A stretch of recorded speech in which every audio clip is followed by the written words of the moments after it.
Okay, We're all set. thank you. Okay, welcome everyone to the September 28th meeting of Community Board One's Waterfront Parks and Cultural Committee. I am Paul Goldstein, the chair. We also have with us Andrew Zelter, the co-chair, and Diana Sweetie, our director of land use. So with that, let's get started. Let's see, item number one is, as you can see on your screen, a report on Brooklyn Bridge, Manhattan. Just for quick background, this is the area adjacent to the arches of the Brooklyn Bridge, where for many, many years, there was active recreation space for kids. A lot of it was skateboarding. There also was basketball and volleyball. So it was a very busy, well-utilized space. And then about 10 years ago, it was taken from us when we were told that they had to do some construction that would take a couple of years and then we'd get the space back. Well, as you probably know, because we've been talking about it for a while on this committee, we never did get the space back, but the community board has passed resolutions asking that that take place. We did have a walking tour with DOT back in late April on this subject to look around the spaces and other areas near the bridge as potential open space. But before I go on too long, let me throw it over to Rosa, who has been doing amazing work in pursuing this objective. And she can tell you all about the organization that she put together and all the support. Rosa, ready to go? Thank you, Paul. Thank you, everybody, for giving up your time today to let me share what we've been up to. And as Paul said, the spark for this project was lit at that CB1 Waterfront meeting at the end of last year, when we realized that just asking to have a park back wasn't going to be resulting in an actual park being back.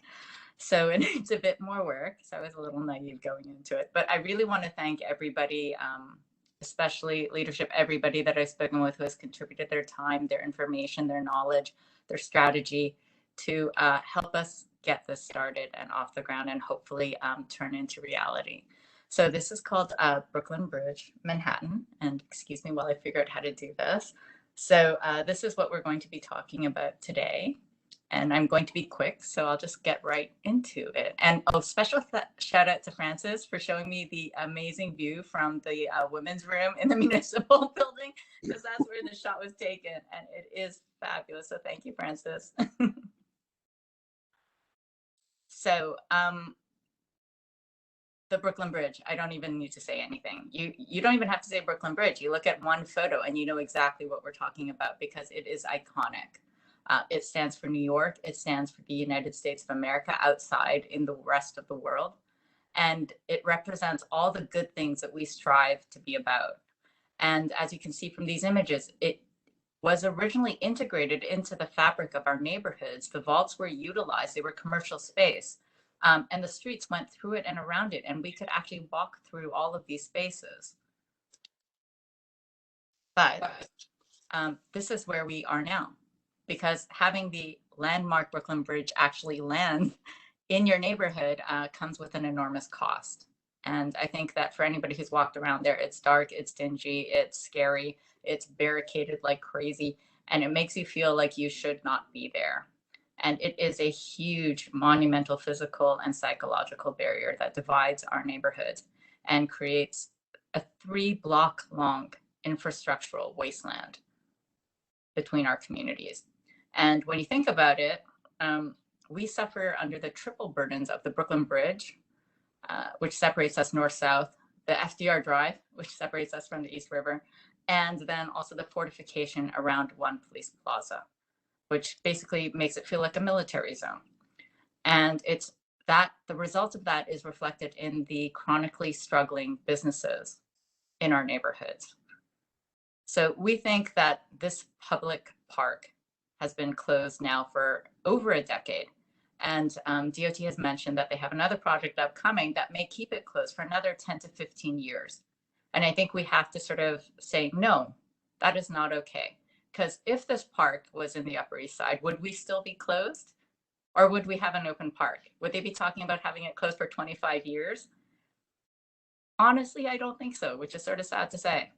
And then I came across this amazing quote from Polly Trottenberg, who was the former NYC DOT commissioner. They completely recognized, she says, our 700 miles of remarkable elevated infrastructure have clearly contributed to the expansion and economic growth of New York City.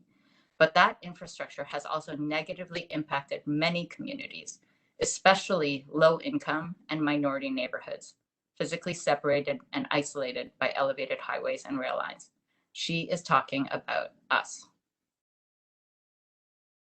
So as you can see from this map, we do have green space downtown. We just don't have any of it anywhere near the bridge, except for City Hall Park, which is, lovely and has lots of greenery, but you're not allowed to access a single blade of grass because there's a fence in the way, right?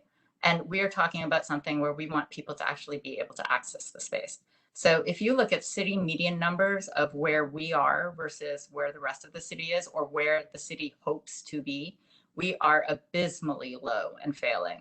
We have 63% of the total open space of the city median and 38% compared to the city planning goal. With active recreation, it's even worse. We have 20% of the existing city median. And I just think that's shameful. We have a lot of land here underneath the Brooklyn Bridge, and I think it's about time that we put it to use. It's not going to get us anywhere near the city median, let's be honest, but it is a start, and we have to start somewhere. It's not nothing, that's for sure. So this is a bridge. This is everything that's around it. And I'm going to keep it quick. So where are we today? So the DOT is working on the vault repair, and the scheduled completion date is 2023. They have another project pending, which will take another 10 to 15 years, which is what they've told us.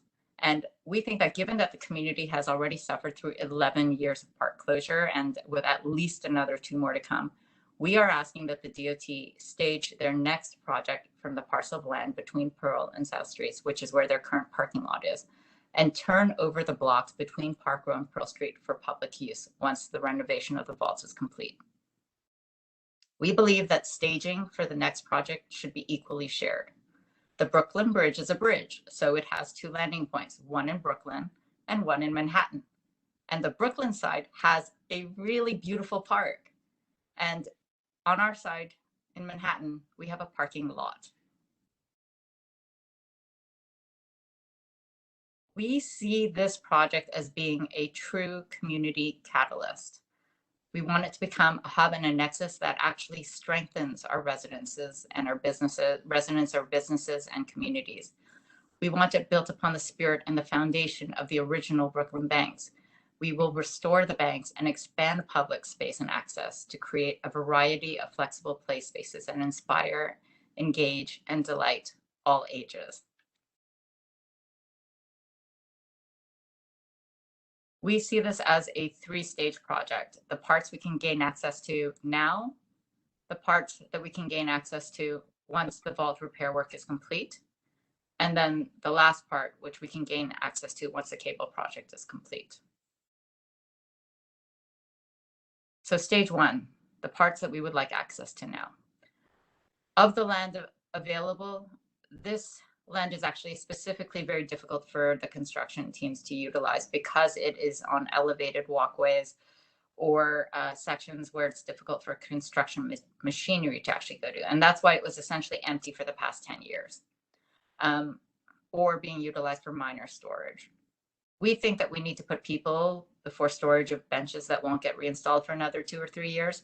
So we would like to have the basketball courts back. They've been sitting across the street empty and not used from a high school that has no access to interior recreation space and no proper ventilation.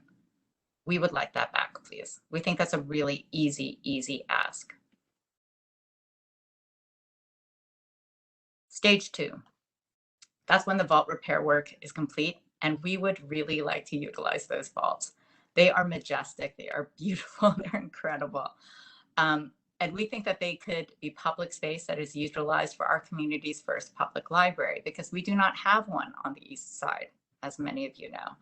We think of it as a place where our residents can learn, grow, and share. It will transform an infrastructural landmark into a majestic cultural force that is rooted in the past and reaching to the future.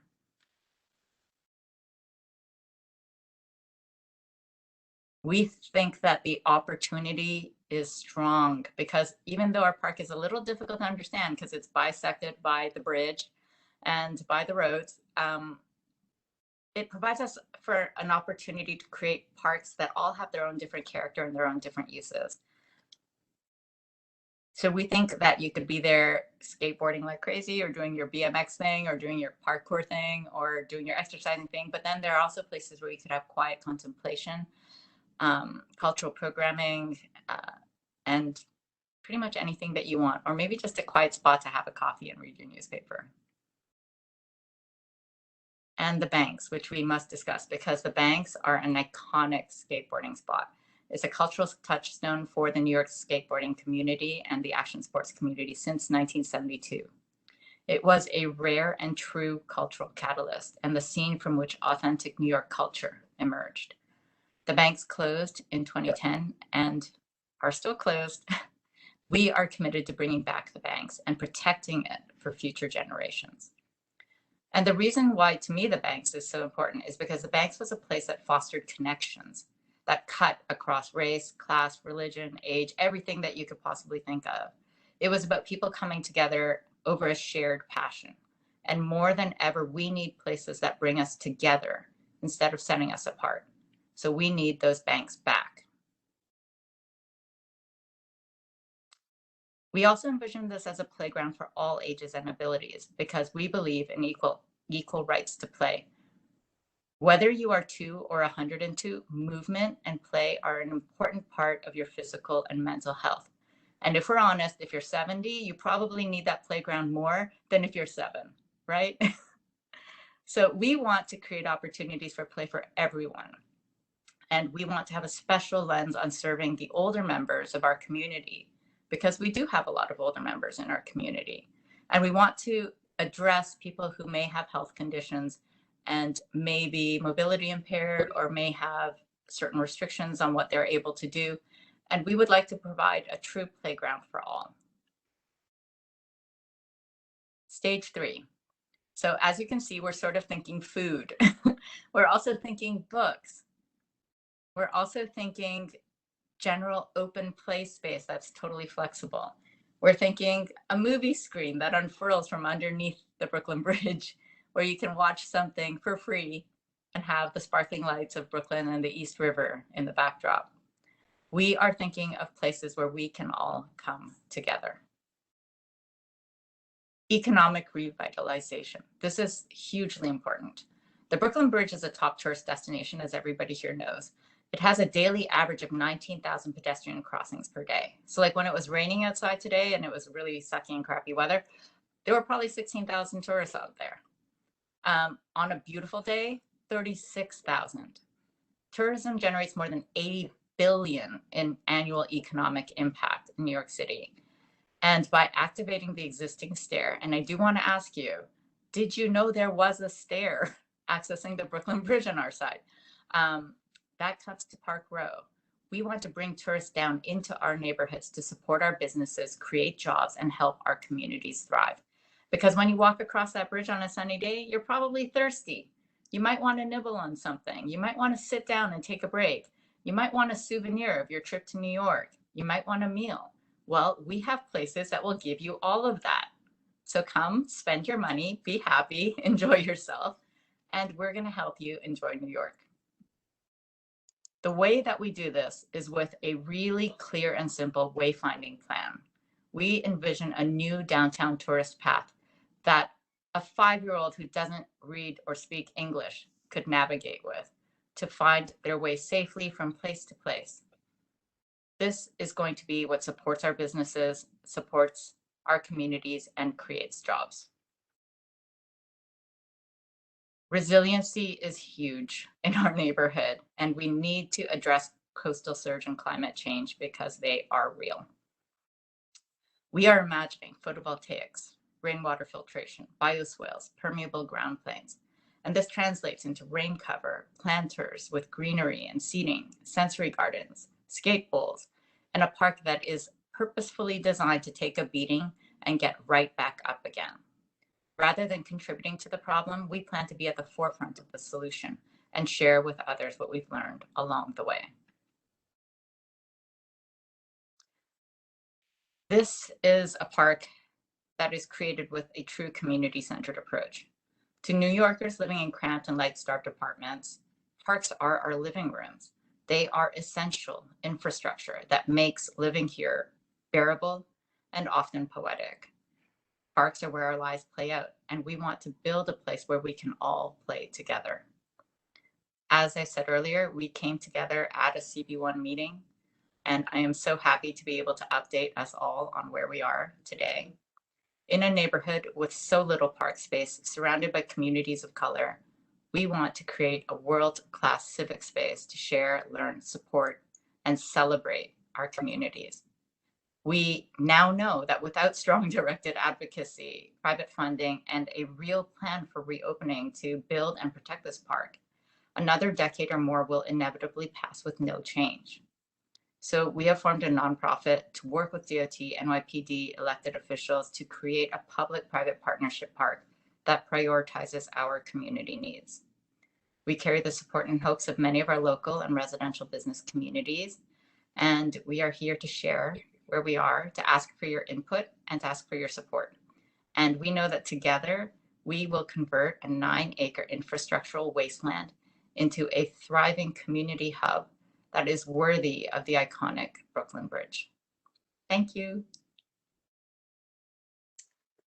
Great, great. Thank you. That's, as you all can see, Rosa has done an incredible amount of excellent work on this. She's really thought through it, and she didn't even talk that much about all the coalitions and all the support that she has lined up from people in the community, from people who are, involved in some of the activities that she's interested in reviving in that space, etc. But do you want me to? You could very quickly touch on a few of the organizations that have come out in support, or elected officials, etc. Okay, I would say, well, I literally went on a walk today with Tony Hawk's Skate Park Project. It's a foundation that supports the creation of skate parks around the world, actually. And they are super excited about this project. We have been speaking to a variety of elected officials, and I don't know if I should name names or not, and touring them through the park, because it's honestly a little hard to understand, because like nobody ever goes there, because nobody would want to go there, because it sucks. And so it's about getting them there to understand what the potential is in this area and in this neighborhood.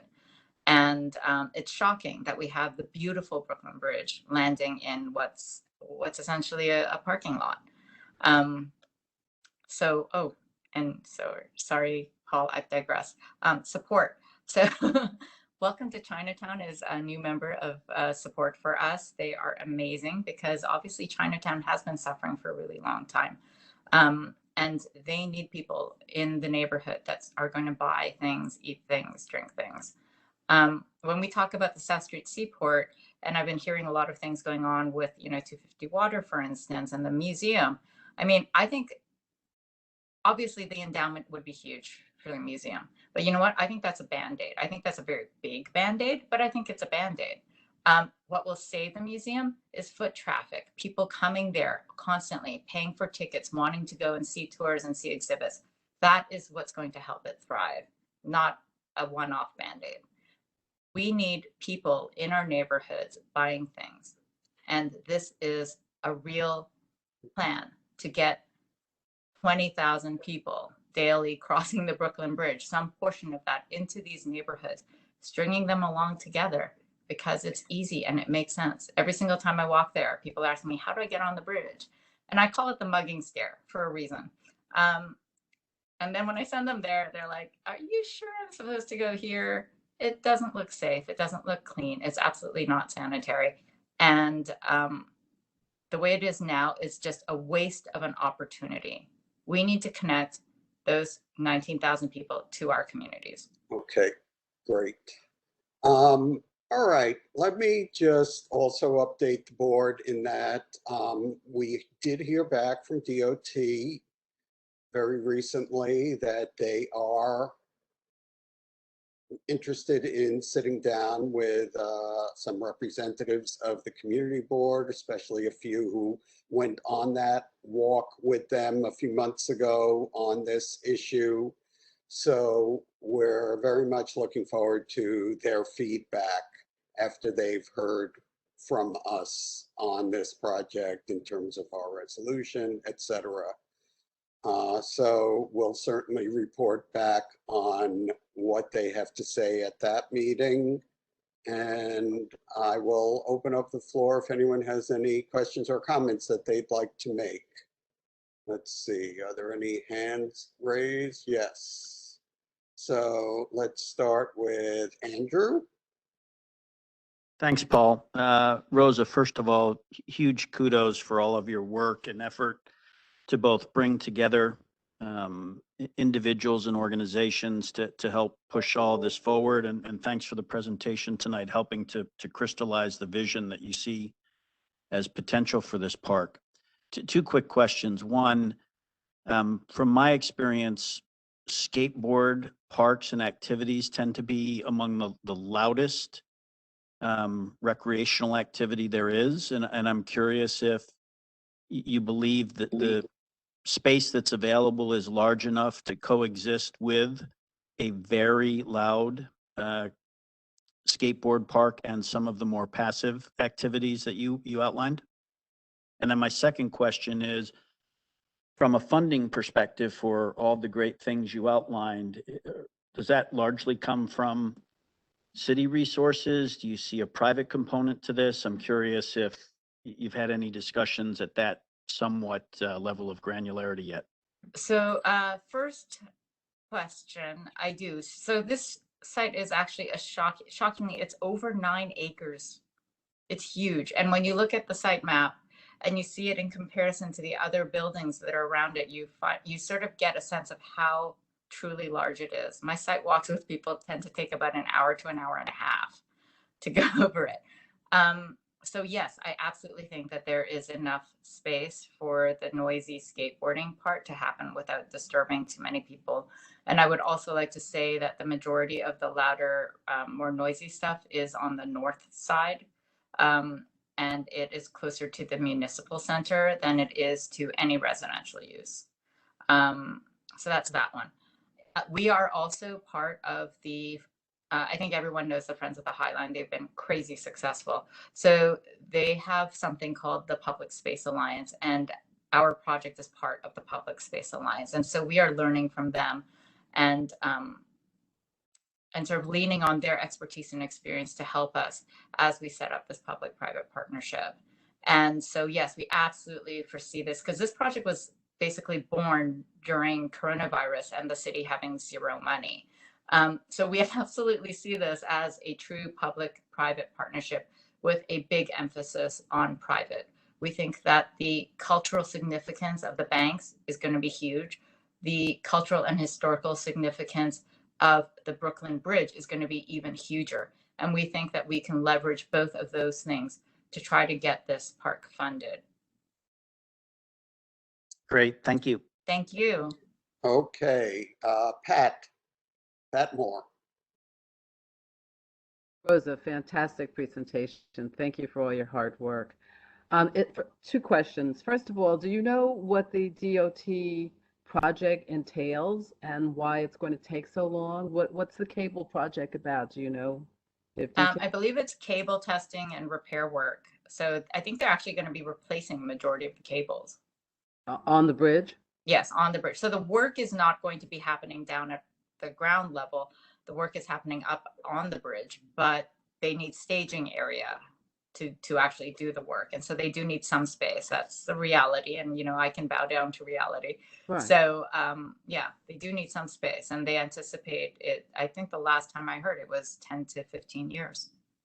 And then the second question is the city still using the security issue? Is that one of the reasons why they're not rushing to get at least the skateboard section? Because, you know, it used to be open. It used to be a vibrant area. Is that part of the reason why they're not rushing to get it reopened?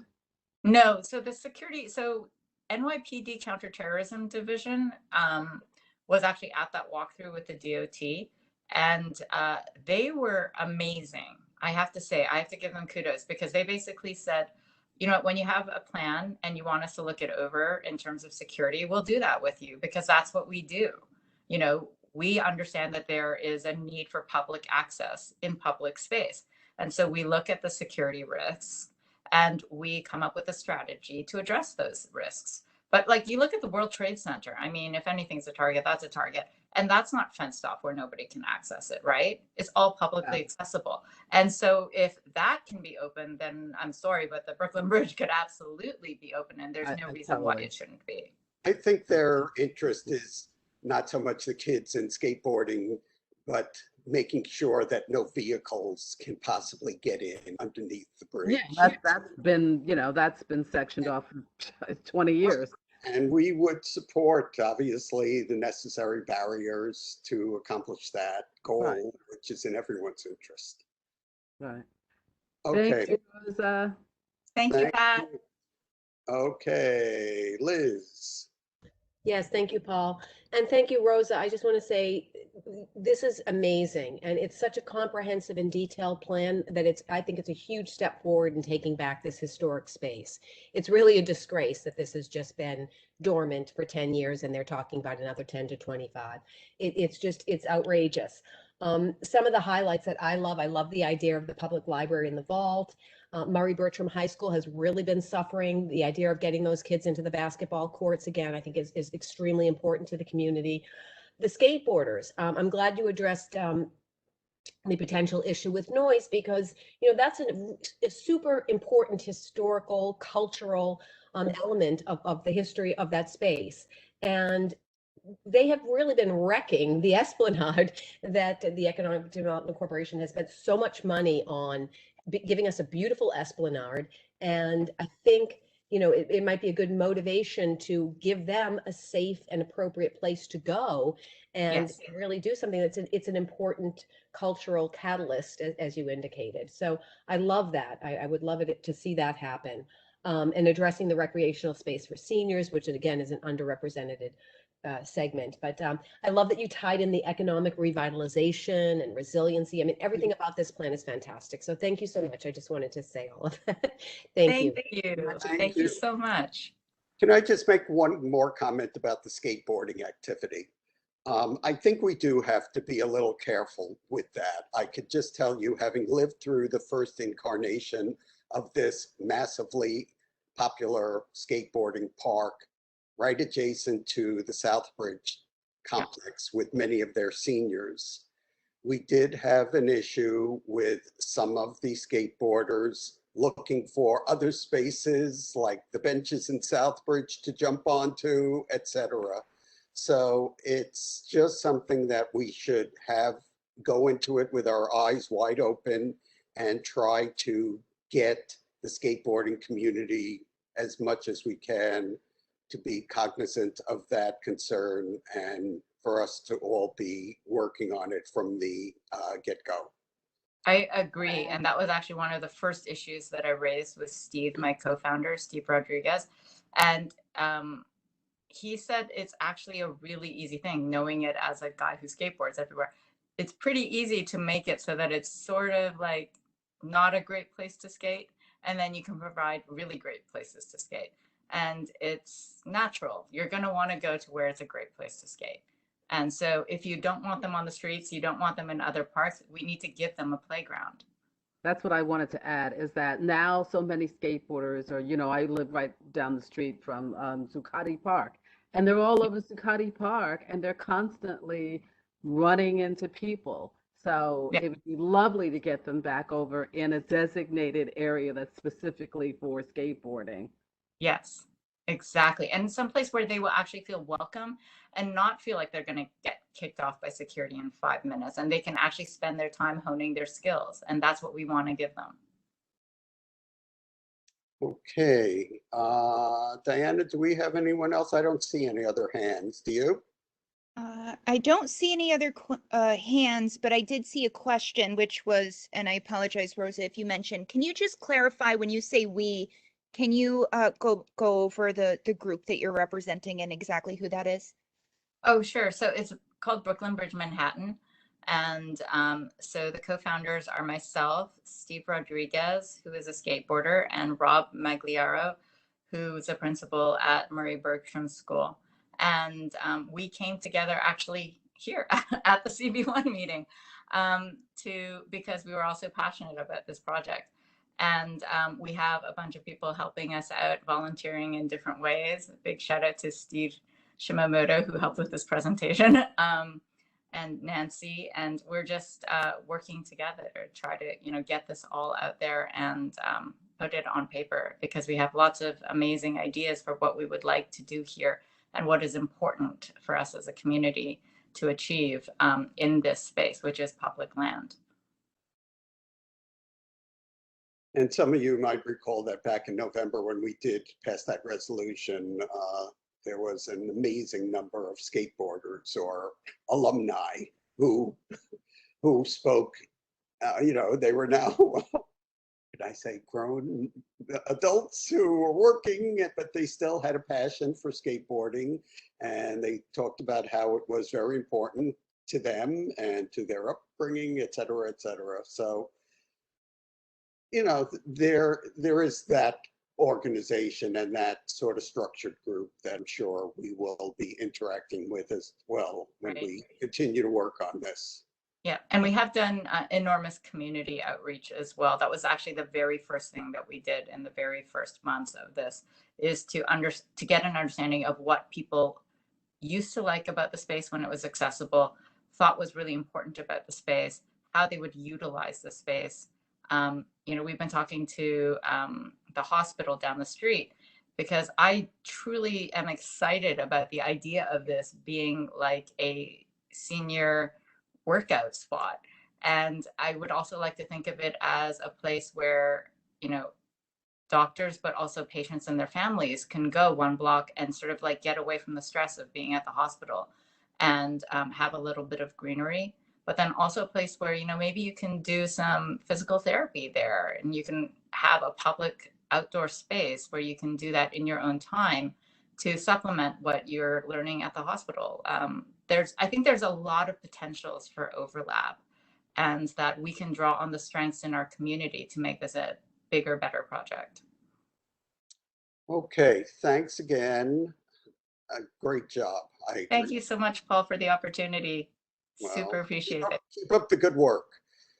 Okay, before we move on, let me just do a quick welcome to a couple of new members of our committee who are here with us.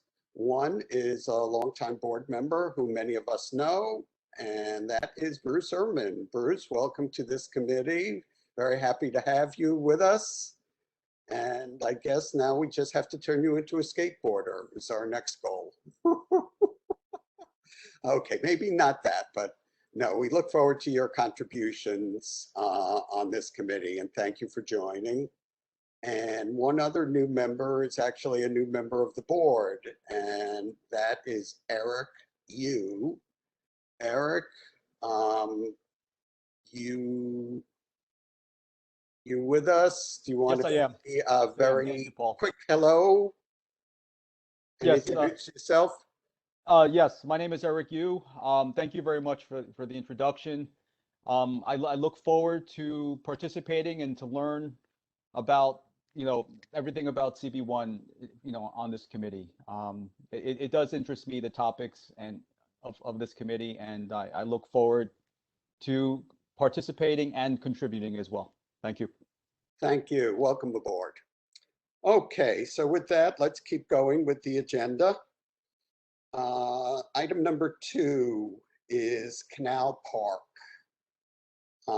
This issue came up when we got a couple of complaints from some residents of the area who were reporting that there were a few homeless people who had basically moved into the park and had a lot of possessions with them there. And even more troubling, or more troubling than that, was the fact that they were reportedly trying to keep other users of the park out and saying this was their space, you can't come in here. So we did report that. Lucian was working on it along with the Parks and Police. And I think Jamal from Parks Department has an update on that one. Jamal. Hey, good evening, everybody. Do you see me? You see me? Yes, thank you. Okay. Yeah, so this was a little situation. Lucian reached out to me, I think, in late July, early August about the situation at Canal Park. It's a unique situation because we have there's one homeless individual that has been here ever since I've been a district manager. I've been a district manager since the end of 2017. This individual has been here. We continuously have situations with the individual.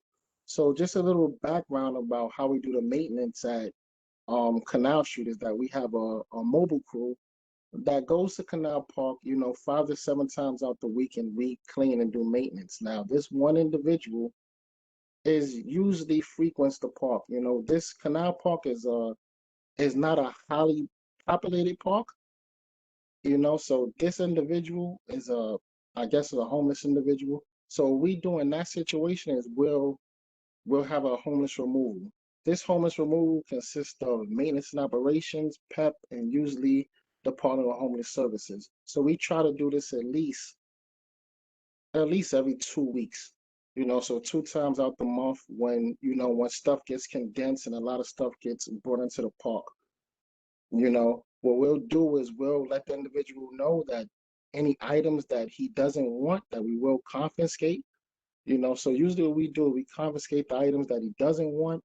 Anything that he wants, he has to leave the park with. He'll usually leave the park and he'll usually go across the street. Maybe a few days later, he'll come back.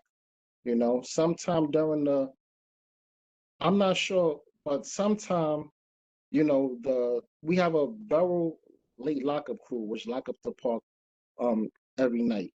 For some reason, I don't know why, I guess they stopped locking up the park at night, which help them to consume more items into the park each night. When Lucian reached out to me, I found out this was a situation. I spoke to my staff.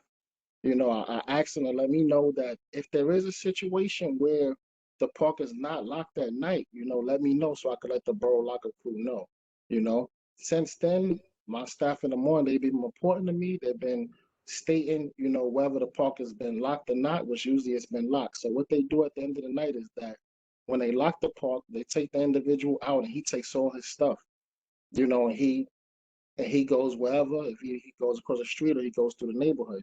But in any situation, he usually comes back to the park every day or every other day, or, he takes a couple of days off. So, we're trying to monitor him. And then we see a situation where the park is getting populated and he's starting to hoard stuff in the park. We try to always, like I said, we try to make a joint operation where, PEP comes along with homeless services and we remove his items. But this has been a frequent situation in the park, but we are working on the situation. And just one quick follow-up. We were getting reports also, again, that individual was telling people they could not come into the park when he was there. Did you encounter that, or do you sense that is an issue? I don't know. Well, we haven't had that situation. I mean, again, like, our maintenance staff, they frequent him. You know, they talk to him on a regular. They said that he's a nice gentleman. You know, so I don't see the situation Good. with that individual. It could be another individual that's another homeless individual, or another individual that's in the park in general. You know, so I'm not sure of that situation. Great. Sounds like you have it under control. Let me open it up. I see a couple of people do want to comment on this. Start with Pat Moore. Officer Nelson he's here in attendance at the meeting. I don't know if he's involved in this issue. Have you asked him? I'm not entirely sure. Diana, do you know who Lucian reached out to? Was it just Parks or did I she think also? he's here at the meeting. Yeah, Officer Nelson is on. I'm not sure if Lucian spoke to you directly. I know he worked with Parks and Homeless Services. I'm not sure if he coordinated specifically with NYPD. So Officer Nelson, if you're involved or know of NYPD's involvement, if you can let us know, that would be great. We currently are not involved. Nobody alerted us to that particular situation. Moving forward, if there's anything that we can do, please feel free to reach out and we'll help coordinate whatever we can on our end. Great, thank you. Okay, is that it for you, Pat? Okay, let's go to Bruce. Sorry to chime in so quickly, but it just so happens that can you hear me? Yes. That I walked through Canal Park 2 days ago. The individual was there. I assume it's he because it was really, he had a lot of stuff, and he occupied, you know, a big bench as you walk in from the west side of the park. It was a little unnerving because, no, like someone mentioned, like the parks representative mentioned, it's always been an underused park. On the other hand, it was a great community board victory, thanks to how can I forget her name? Paul, do you Was know? it Carol Tessarum? I don't know. Carol, thanks to Carol's unbelievable efforts to dig up documents from the 19th century showing it was once a park and it was never demapped as such, and we deserved the park. And it's gorgeous. It's just not used. The same issue applies probably more so to Duane Park, where many homeless are present, and it's much more used than Canal Park. I mean, this is an existing problem in all our parks, but it's a greater social issue in general. That's all I wanted to say. The other thing I want to ask while I'm on, the officer who just spoke, Officer Nelson, did you replace Rick Lee? Are you the community liaison like Rick was? Yes, I am the new community liaison, replacing Rick Lee and Detective Moran. No offense, but are you as good as Rick? I mean, Rick was one of us. I mean, he was amazing. Rick's a legend. It's To say he's Yeah. better. Okay. I'll chime in that he's better. Okay. Okay. Oh, That's a big task. you have to work on your wardrobe to match Rick. Right. Okay. I speak to Rick, so yeah. He's Good. not well. I- Anyway, I- okay. I second Pat Moore. This is Cora from Councilmember Chin's office. Okay. Okay, let's keep going. Liz, you're next. Yes, thank you, Paul. I just have a very general global question in terms of because we certainly have, this is an epidemic throughout the city. Obviously, there are a lot of homeless people that are in dire need of homeless services. What are the range of services that are offered to them? So, can someone speak to that so I have a better understanding of what their options are? I mean, I know a lot of people don't want to be helped, but at the same time, I think it's, I just want to learn a little bit more about what homeless services entail. I could speak a little to that if that's okay. Please. Thank you. So we have a couple of organizations that we work with. Specifically for CB1, we work mainly with the Downtown Alliance. in conjunction with the BCR, or BRC rather. And we put together operations to go out and address homeless conditions, joint operations. We'll get our neighborhood coordinating officers involved, along with caseworkers from the Bowery Recovery Mission, and they'll go out and they'll either hit locations that they've gotten many complaints on, or sometimes they just go out and address certain areas that nothing specific. They'll just go out and see if there's anybody out there that needs services. In regards to what we can and can't do, we have had some procedural changes from the NYPD standpoint since probably about a year and a half ago now. We don't go and remove them from the scene like we used to by force. We don't go and remove them just because they're there anymore. We ourselves will go, we'll offer our services, ask them if they need to go to a shelter or they need any medical treatment. If they do take us up on our offer, we'll make that happen. If they refuse or don't want to leave their location, what we'll do is we'll make a referral to Department of Homeless Services. We'll give them a location. We'll give them a description of the individual or the description of the area that they have set up, and they'll go out and assess the situation and then maybe have to proceed further with either trying to remove that person to get help or remove that person to a shelter themselves if they take them up on it. Okay, thank you. And what can an individual do if you see someone that seems like they really need help? What is our best point of contact to alert? So if it's an immediate type of situation where it's somebody who may be emotionally disturbed and having some sort of medical condition right there and then, obviously 911 is the best way to get there. They're going to send the next available unit to the scene. If it's a dire emergency, they'll even have break into another person's if somebody's out on another job, they'll break into that transmission and override it and have them go to that first. If it's just a situation where you feel that it needs to be addressed but it's not imminent, there's no danger maybe at that moment, a lot of times with like Downtown Alliance or some of the other bids, or even some of the businesses or residents in the area, I just have them email me and give me a location, and if they can provide some sort of picture or video, that always helps us. We send that along to the Department of Homeless Services, and the more we can give them, the better it is for them to go out and try to put a case on to these situations.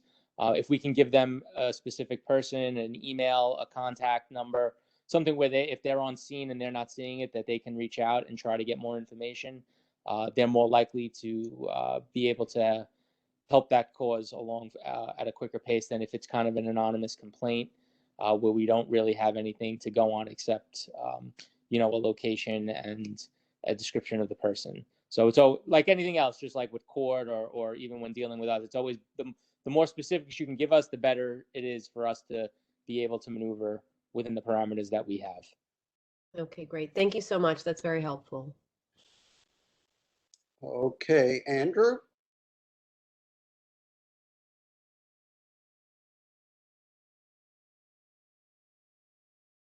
Andrew, you have to unmute. Yeah, Thank can you you. hear me? Yep, got it.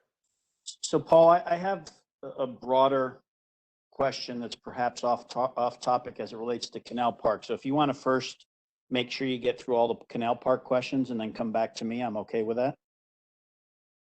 I think you may be the last person who wanted to comment on this item, so why don't you go for it? So this is a question for the gentleman from Parks. I'm not sure how far back this goes, but there was a point in time where there was signage at each park regarding sort of permitted uses and rules of engagement with the park. Those seem to have disappeared. Is there any thought to bringing those back? So basically, we've consolidated all the rules to one consolidated sign, which is at each entrance of the park. So that'll give all the rules to the park, no littering, um, no dogs, or whatever the situation may be. So instead of having, several signs around the park, we consolidate it all to one sign at each entrance of the park. Okay, so it's your understanding then that each park should have at least one sign regarding rules of use and engagement with the park? Yes, they should each have one at each entrance of the park, letting the patrons know the rules of the park. Got it. Okay. Thank you. You're welcome. Okay. Seeing no other speakers on this, why don't we keep going? Thank you, Jamal, but you're gonna, I think, help us with a couple of the other items as well. Okay, so next on the list is City Hall Park. We also had passed along some conditions there that were in need of repair. Diana, do you have a breakdown of them? I don't have that right in front of me. Let me pull them up. Sorry. I remember there was a temporary kind of path that had to be taken care of. There might have been some graffiti that had to be removed. So in the meantime, Jamal, if you want to start and just talk about some of the things that you have done.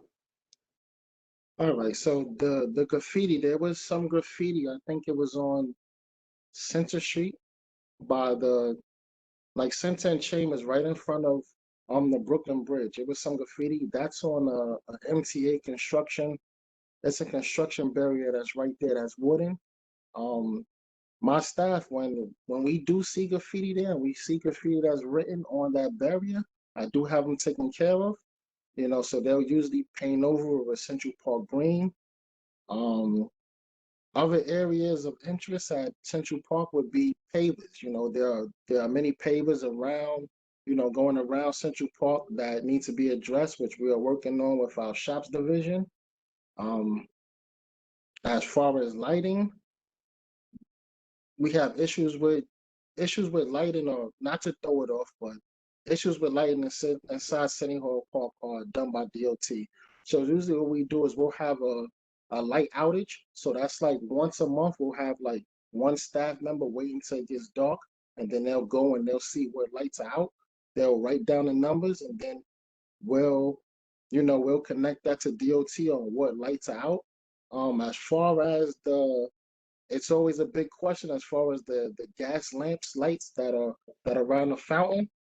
That's always a big question about, when will they be repaired? This was an issue that was addressed before the pandemic, but right now I don't have a solid date of when this will be repaired, but I'll try to get back and find out when those will Just be quickly repaired. comment on that. We are going to introduce tonight a recommendation that they convert those historic gas lamps to something more modern, LED historic lamps LED.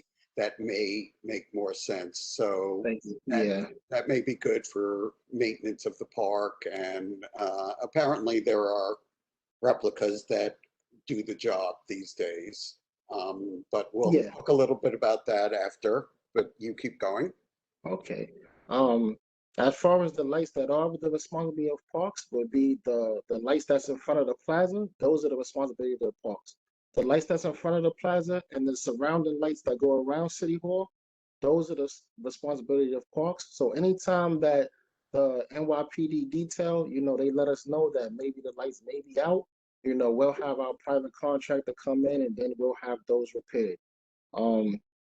As far as maintenance of the park, it was we were shorthanded during the pandemic, and now that things are slightly getting back to normal, we have gotten seasonal staff and we have gotten cleaning corp staff that we have got. So right now we have about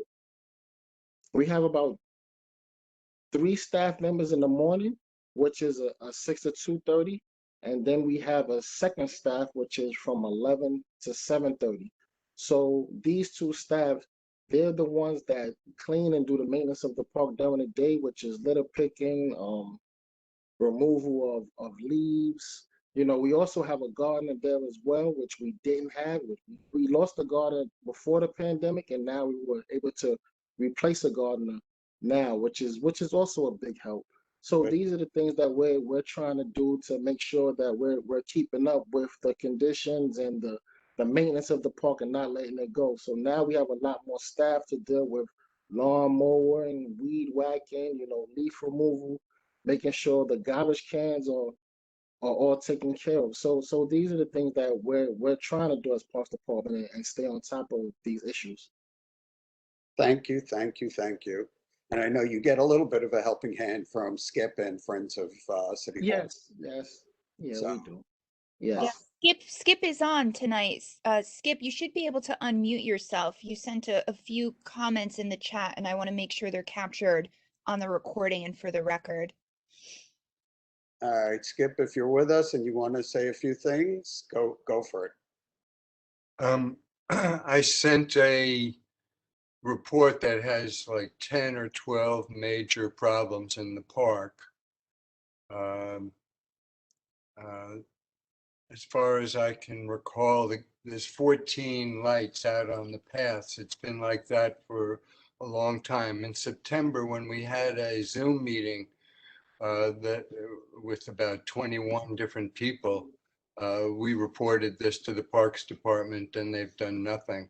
The communication with the Parks Department and us has not been good. I've seen Jamal a couple times, and it's very smooth communications with him. But it seems like the Parks Department historically has made a lot of agreements, and then they don't fulfill them. The NYPD issues that we brought up in that September meeting a year ago were fulfilled. Our relations with community relations, with community affairs, Brian Nelson, it's been superb. We're in constant communication with them. We have a great gardener. We didn't have a gardener for 8 months. And the city sent in the Randall's Island crew for the Heroes Parade and for 9/11 20th anniversary. And that brought the neglect back almost to speed. And we've been helping the Friends of City Hall Park Wednesday Garden Group, which started in June of 2020, to try to save the gardener that quit because he was unhappy with his support from the administration. We've been helping since then, and we're going to help this new gardener, Patricia, too. So, I mean, I think that the report that I sent to Diana should be circulated to members, and that would really be important for us to have a meeting with the Parks Department, with, I guess when there's a new mayor, it would be great for us to meet with the new commissioner to discuss what's possible to fix the problems.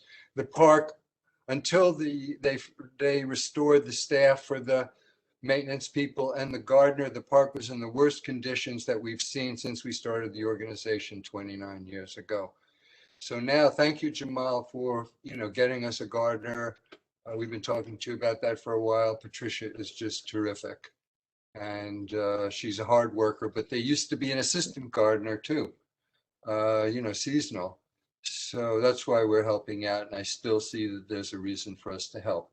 The only other thing I'd like to mention is that on Sunday, October 17th and Wednesday, October 20th, Friends of City Hall Park will have an It's Our Park Day morning where we're going to have a free Tai Chi class and chalking, leaf raking. We got daffodils from New Yorkers for Parks. And we're going to have 2 days, so you're all invited, October 17th in the morning and October 20th in the morning. Thank you for letting me speak. Great. Thank you, Skip. And thanks for all the work you've been doing for all these many years. You definitely make a difference. And we will try to work with you on in terms of that meeting in the new year. Thank you so much. I really appreciate that. You've been very helpful, Paul, and supportive, and it's important to us. Thank you. And I hope you'll come on October 17th. We're going to have a group photo Brian's police officer Nelson said that he was going to come on Wednesday, and Nick Yeah. was going to. So we hope you can all come to the group photo at 11 o'clock on those days. Thank you. Thank you. Okay, I think we could move on from City Hall Park to the next item on the agenda. And that is Pexlip Park. Just for background, we had, as you all know, Parks not too long ago completed all the construction and reopened Pexlip Park. It's been a rousing success. People love it. One issue that was a problem was some of the planted areas were getting overgrown and not being properly maintained. And you couldn't even see the plants that were planted and intended to be showcased. But I'm very pleased to report that, again, after speaking to Jamal, he got their crew in there, and it's amazing. It's like night and day. They did a great job. They cleaned it up, and congratulations on that. I guess my only question is, do you think they'll be able to maintain that? Yeah, so what we'll do in that situation is we'll continue to just have the Horde crew, come and try to maintain the site. I do have 3 gardeners that's in the district, but they're still overwhelmed with all the sites they have. They have City Hall, they have Columbus, Washington Market. I'm still missing a gardener at East River. He resigned about, around when the pandemic hit, and he resigned. So I'm still missing a gardener there. So instead of having my 3 gardeners go, and piece by piece take care of the horticultural area at Pexlip, I would rather just the horticultural crew, come and just, take care of what they need to take care of. There was a lot of weeds, and sometimes it's hard to differentiate the difference between the weeds and what's the planted area. So instead of just having, staff go over there and try to pick the weeds and try to see what's plants, I would rather just they come as a crew, because it's about 10 of them. They're able to come in the whole crew, and then they're able just to knock it out in a day or two. So that's the situation with that. And also with the horticulture crew, they also send a water truck. The water truck are also instrumental in helping with keeping the plants and the flowers healthy. So, I'll just keep coordinating with them whenever I see that, the area is getting outgrown. We'll just keep working with the horticulture crew to try to maintain the site. Sounds good to me. Okay, do we have any comments on this item? I do not see any. So let me just see if we have anything else for you, Jamal. I don't think so. So let me just thank you for your contributions, and we will move it along. You're welcome to stay if you'd like. I don't Well, think does Jamal come to every meeting? most. Thank you. I'll try. Thank you. I try, but I mean, if there's a situation, you can just contact CB1. They can give you my email address. If I'm accessible. If there's any situation, something that you see that needs to be taken care of within parks, just email, contact me, and then I'll get my crew and staff on it. Thank you. You're It's welcome. actually it's not a problem. It's about Barnett Newman Triangle, but it's a perennial question, so we'll do it another time. Okay. Okay, yes. Okay, thanks again, Jamal. Let me, All right. Thank you. okay, thank you. Thanks, Jamal. Great. Thank you. Yes, we appreciate all your good work. Thank you. Let me move along. Rather than do the budget next, I just want to make some announcements because there are some developments that I want to make people aware of. They'll only take a couple minutes. And I guess we could also talk about that resolution. Maybe we should take care of that now before we lose our quorum, possibly. Okay, as was mentioned, the historic gas lights have been very difficult to maintain in City Hall Park. They haven't been maintained. And I know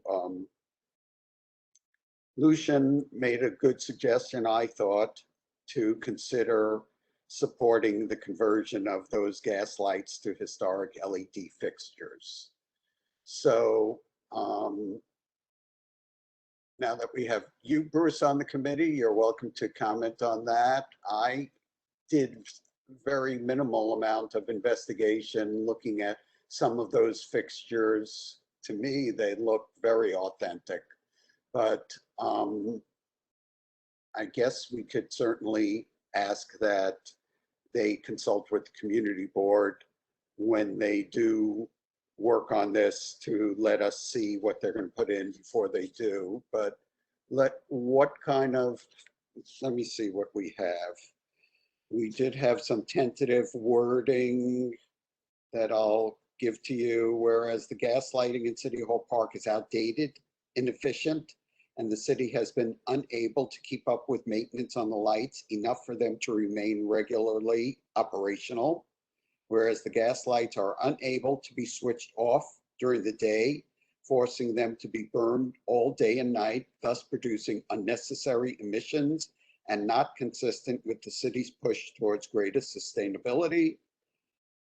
And the be it resolved would basically request that the Parks Department replace the City Hall lighting with LED historic lighting consistent with other historic spaces in Lower Manhattan.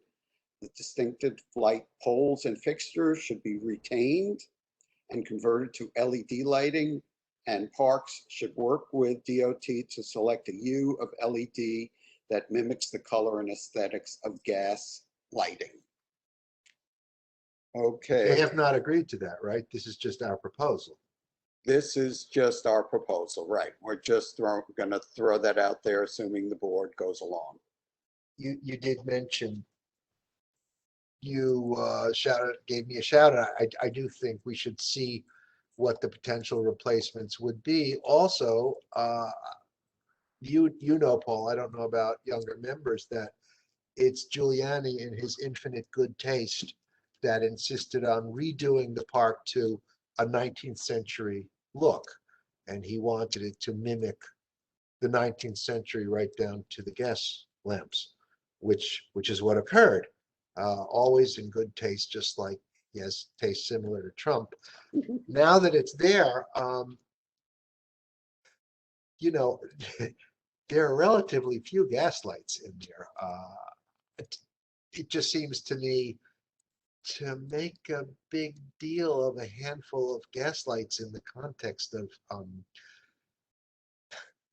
you know, climate change is, you know, a bit much.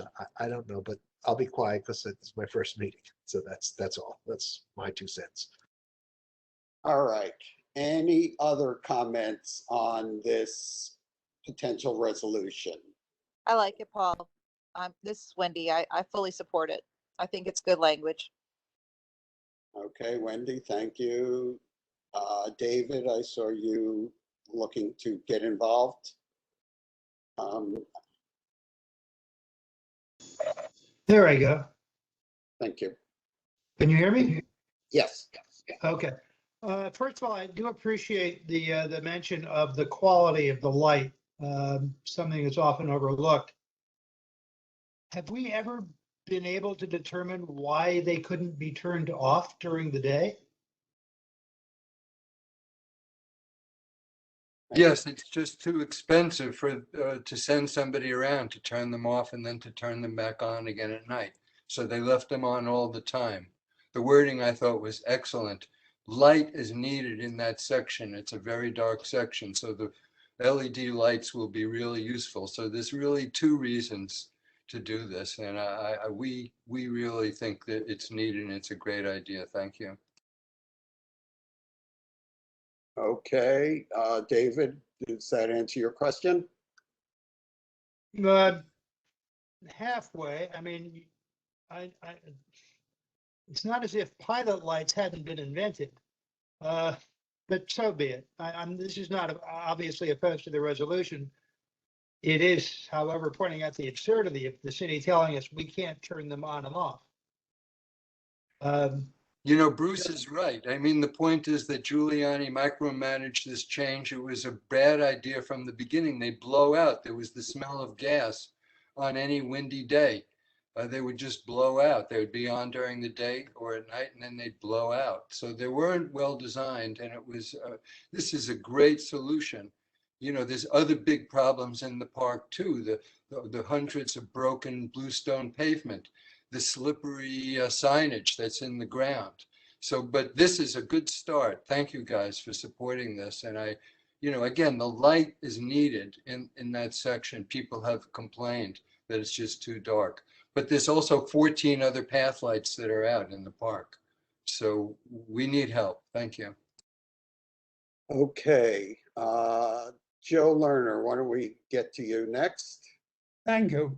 I sort of like this taste of New York, of old New York, and I'm not in favor of this motion. It seems we're getting rid of our past all over the place, and I think City Hall Park is the perfect place for those kind of lamps. Thank you. Okay, any other, let's see, Bruce, did you want to say something else? I'll be very quick. The park underwent an enormous rebuild, rightly or wrongly, about 20 years ago. And it was a huge undertaking. And at the time, personally, I objected to the design of it. It seemed to me absurd to recreate a 19th century park that no longer existed, but it was done that way. And it was fairly recent in my, stretch, what I consider recent for capital projects in New York City. And the description of its decay is absurd in only 20 years. But I have to agree with Joe on this case. It's there. The gas lights are there. I never would have designed it that way, but having designed it that way, they're charming. And the LED lights, for instance, that were installed on Worth Street after, as you know, 6 years of depredations because of the Worth Street reconstruction, are horrible and blinding. And they've done everything they can to make them reasonable. And that's my contrarian opinion. Okay, thank you. Eric. Just unmute yourself. Thank you. I support the conversion to LEDs, especially hearing that they actually burn during the day. I mean, as long as they keep the historic look, I think that's valuable. But then if it gets converted to LEDs, maybe the lumens can be, the brightness can be increased, without being blinding, to increase safety. And since parks said they can't, maintain it, the gas lighting, then we need something that will work to keep the park safe and well illuminated at night. Thank you. All right. I think we've had a good discussion on this. So does anyone, first of all, want to second the resolution that I basically outlined? I'll Second. second it. Okay. So do you want to call the roll, Diana? Yeah, I'm gonna go down the list since this is a real nail biter. I Paul see. Goldstein? What's that? Is that me? Yes. I'll vote yes. Andrew Zelter? Zelter, yes. I don't think Mark Amoruso's not here. Alice isn't here. Rosa Chang? And votes yes. Wendy Chapman? Chapman, yes. Richard Corman? Corman, yes. Francis Curtis? Curtis, Francis, yes. are you on? Yes? Good, thank you. Bruce Ehrman? Can I vote on Zoom? Remember there was that whole issue about voting? Yes, we can, and we have that right until January to vote Wow, remotely. okay, I have to vote now. Kathy Gupta, Gupta, yes. Liz Lamoury, Lamoury, yes. Elizabeth Lewinson isn't here, Joe Lerner, Um,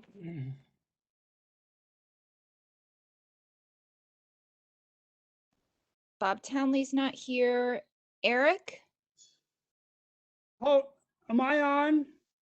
Hello? you're on too. How did you vote? This is a nail biter like Peckslip Park is a park. No.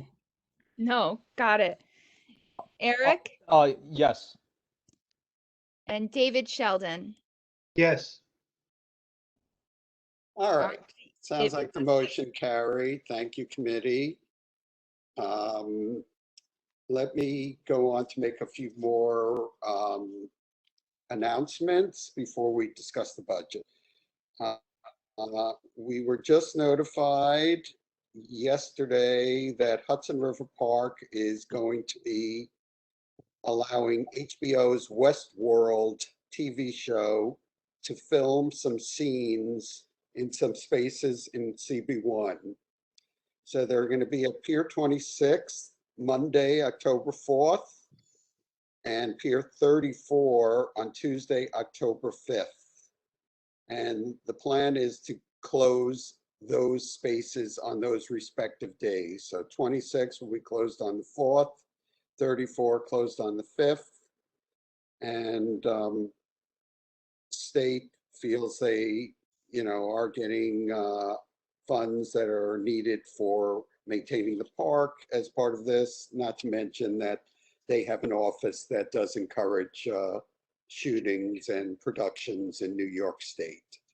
So, and they also said that other spaces like Pier 25 or the Esplanade Bike Path will not be impacted.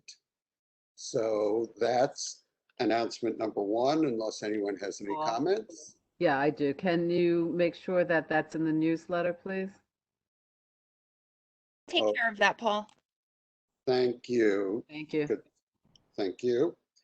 Okay, number two, we heard the mayor made an announcement today that starting on November 1st, Governor's Island will be open year-round. The hours will be 7 a.m. to 6:15 p.m., 7 days a week. So again, that's starting on November 1st. And they're also increasing ferry service to go along with that. I guess that's another thing that probably should go in our newsletter. And finally, we got word from EDC that they are going to begin some of their work on the Brooklyn Bridge Esplanade. We've had many meetings on that. They've shown us their plans. So they just reported that they're about to begin curb and bike lane work in our area any day now. So be on the lookout for that. And I think with that, we can, again, unless there are any comments on any of those last items. Okay, so why don't we move on to capital and expense budget items? Maybe, hopefully some of you have seen what Lucian sent around a while ago and that Diana sent around today that outline some of the issues that our board has taken to support improvements to our local parks or new parks, etc. So does anyone want to make any changes? Does anyone have any comments on that? Any new projects? The floor is open.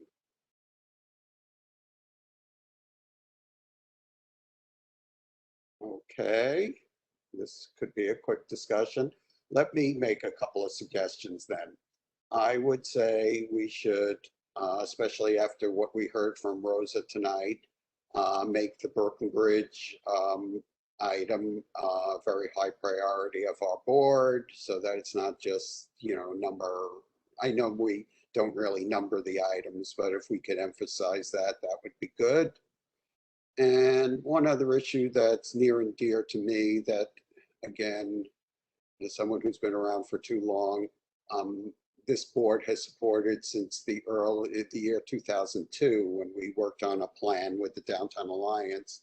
And that was to rebuild the old New Market building and turn that into a community center. And this community board has passed multiple resolutions on that over the years. Now that they finally have demolished the original building, or it's just about complete, it's probably a good time to at least put that again in front of EDC and the powers that be. So let me take some comments. I see now I did generate some interest. And David, you go.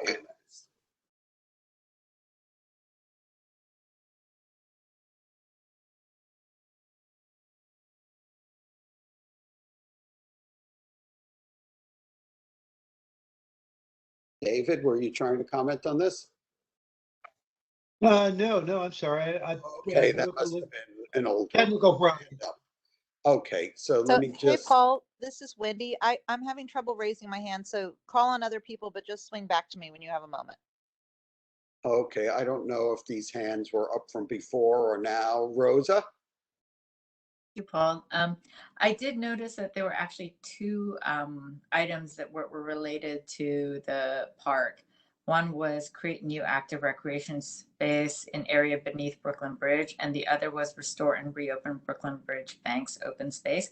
I'm wondering, how does it work, or is it possible to actually combine those into one like higher priority ask?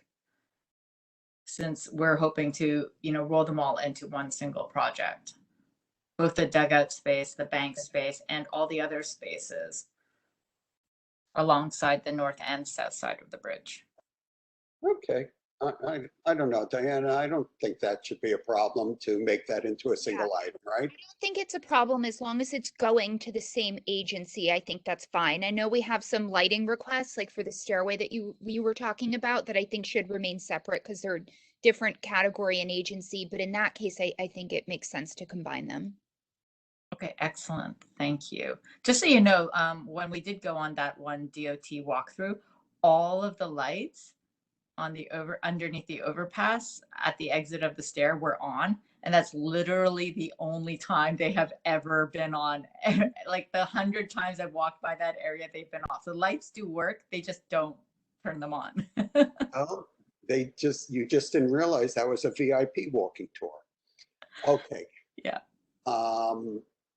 Joe Lerner, did you want to comment on this item? Yeah, I was not able to look through the what we have. Could you tell me where the library is on a priority basis? What you're talking about, the library, additional for library that Rosa was discussing? Oh, no, we've been doing this for years. Put a priority for a library. I don't know. I don't recall if there's a separate item to create an East of Broadway library generally. I know there's been discussion on that over the years because all the libraries are located on the other side of Broadway. It is a line item. It was on the budget last year. Yeah. I don't see it in this list though, Joe. Well, why was it dropped? Okay, it's I still. don't think it was dropped. Let me double check because I just sent a list to the committee today that are items that I pulled out specifically related to parks.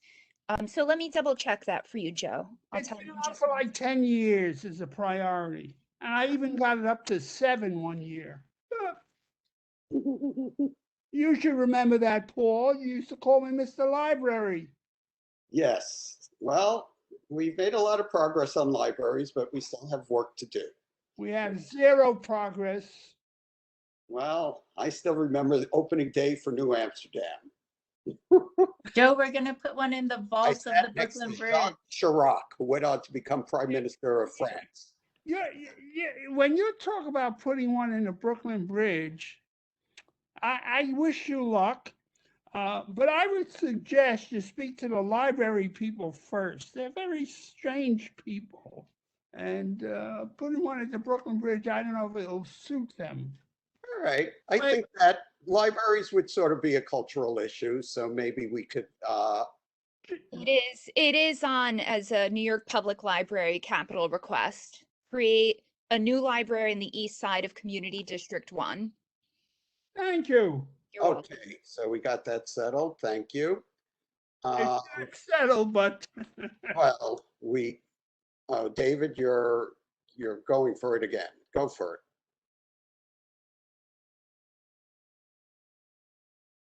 There we are. On the new market building, what do we think about adding that it should be at least available for maritime, appropriate for maritime use? Rather than another EDC structure on the waterfront that a boat can't get near. I think that's been the position, but I don't have an objection to that. And that doesn't mean it would absolutely have to be used. It just has to be suitable for use. Okay, committee, you okay with that? Okay, Sounds good. okay. Let's see, any other additions, subtractions? Yeah. Anything else? So Paul, can you hear me? This is Wendy. Yes, So, now that the plus pool, if it is going to happen, which is still a stretch, they have to raise a lot of money, is not, repeat, not going to be in our neighborhood.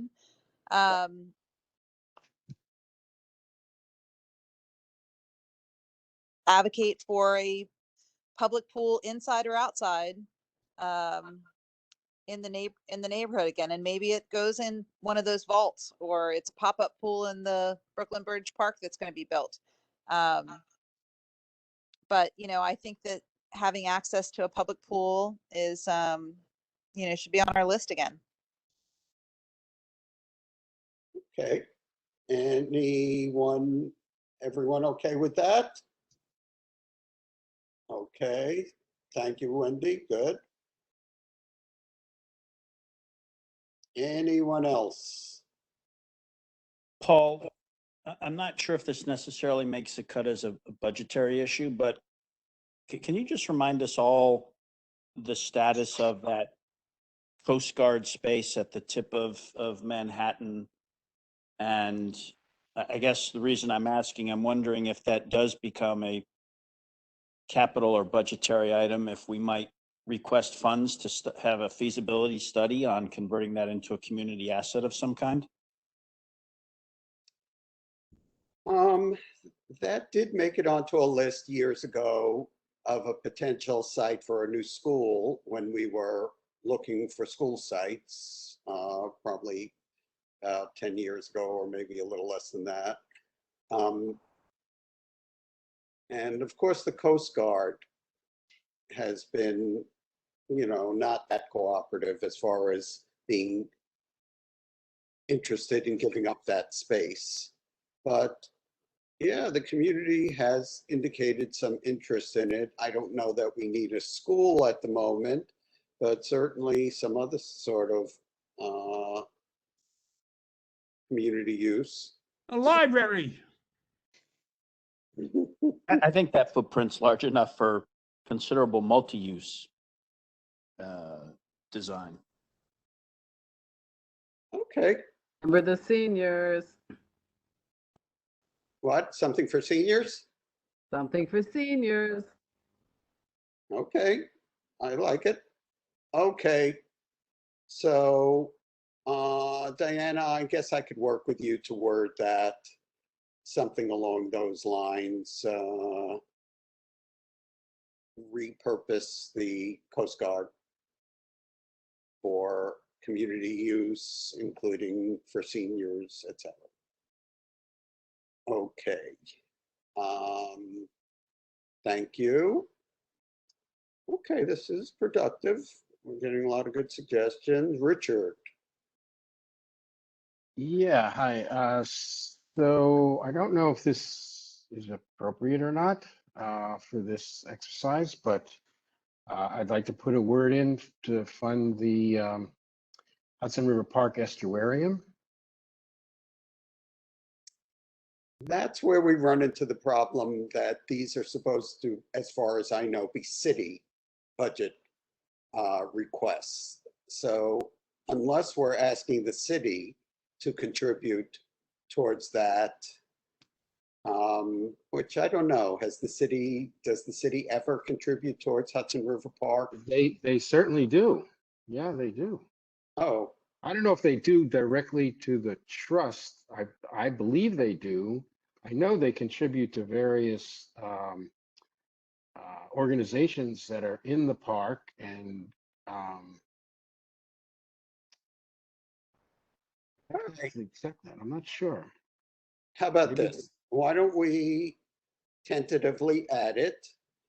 Maybe Diana, you could just make sure that this is not going to be, we're just going to be told, what are you doing? You know, We did include, and I remember this was a discussion last year, we did include last year in a request for Hudson River Park funding, provide funding to supplement maintenance and upkeep at Hudson River Park. So I think if we're already in that territory, good. I Okay. think it's fine to add as a suggestion, and we can discuss it more next month when we whittle these down. Okay, and the item is to complete the build out of the estuarium, correct? yes. Yep. Okay. Great, thank you. And one more, which I believe used to be on, and I don't know if it's still on. There's a little park, Finn Square Park, in sort of middle northern Tribeca, that has been looking for funding for years to do a small, relatively small enlargement of the park for maintenance purposes. It is on as an expense request, support to Friends of It's, Finn Square to maintain Finn Square for maintenance operations. yeah, I think they also wanted some capital to do an expansion. Okay. And I'm not talking about a huge one, but So maybe reach out to Lieutenant Friends of Commissioner. Fritz Square, see if they're still kicking and see. Oh, they are, yeah. Okay, and then I guess maybe just get some idea about what kind of improvement they're looking for. If anyone happens to ask about that item when we vote on it. Yeah. Yeah, I can do that. I can do that. Okay, thank you. Paul, quick question, and I mean, we can certainly take this offline. Is this meant to be exhaustive, or is it meant to reflect sort of the priority asks of the community board? Well, it's, I mean, again, in the old days, we used to prioritize the list. So we were better able to sort of not have just 100 items that we knew would, you know, almost all of them would go nowhere. So I don't know. I mean, I think, I don't know that we've ever tried to cut down the list. Do you know, Diana? We cut things off when they're out of date, but many of our requests just go unfunded, so we keep them every year and add more. And they used to limit us. I don't know technically if they do anymore, but of course, if we're trying to prioritize these things, even if we don't attach a number, it is strategic to be meaningful and limited. But I mean, the list keeps growing longer every year, the longer things go unfunded. So it seems like well, I don't know. I want to be careful how I frame this. It seems like we're following a pattern that, which could be for 100 different reasons, isn't producing results. I think you could certainly make a case that focusing on a smaller but high priority list of items and really get behind those issues might be an approach worth considering or discussing. Well, maybe I could at least raise that option at the executive committee when we talk about budget requests to see if anyone thinks that the way to go. Of course, it's sometimes more difficult to remove items than to add them. So, I mean, I did, of course, make the announcement over and over tonight, any items we want to get rid of, and nobody mentioned any. So, I think that, Paul, to me, the question is how are the decisions made around this funding, these funding requests? And that's where we ought to be focusing our efforts. But I don't know if we know how those decisions are made. You know, is it the community that has the largest number? Is it the community that has, you know, the 2 or 3 hot, you know, favored projects? If we know that, then we can build a strategy around it. But right now, so far as I've seen, we have no idea. And so our strategy has been throw everything out there. all right, I'll also make a comment that may not be totally politically correct, but I'm not a tremendous fan of the whole budget process to begin with, because I sort of agree that if you look at, and I could say this as somebody who's worked with the community board, at the community board for a very long period, 95% or more of the items that we've managed to get built, whether they be parks or libraries or schools, etc., virtually zero of them came about as a result of the budget process. They all came about with trade-offs with developers or just other means to apply pressure with enough political support, etc. So I have never been a tremendous fan of this process because I don't think we really get that much out of it. But I don't know if there's a better way to do it that would be more successful than the way that we are. So again, I guess I could ask Tammy and the other people if they have any thoughts on this. And I guess, Andrew, if you really want to, you could say something at the exec meeting, but it's your call. May I just say something? I mean, looking through the list and having looked at past years as well, there seem to be a lot of items that actually deal with the exact same site or location, and just slightly different. And I'm wondering if rather than having like 5 things related to City Hall Park, if they all fall within the same agency, if we don't just combine them, right, since they do fall with the same agency and they are in the same location, into one ask, and that might consolidate our list so that it's, well, both shorter to the point and also maybe gets it done. I don't know how it works, but it seems like if you have like 5 smaller asks, maybe you can combine. Diana, just a general question. Once all the committees give their feedback, is it the staff who then tries to put this into one document, I assume? Well, the committee and then the executive committee will vote on final selections in executive next month, and then that will go to the full board, and then it's just basically plugging in, you know, what the board voted on into the online system. Okay, thank you. Can I speak here? Am I out of turn? No, you could speak. Go ahead. This budget process works like everything in the city. You know, assistant director of a commissioner or something like that, it gets done. You know, a heavy hitter politician, it gets done. Thank you. Okay, David, go. Let me see here. I think you muted yourself. You were unmuted. There we go. How's that? Better.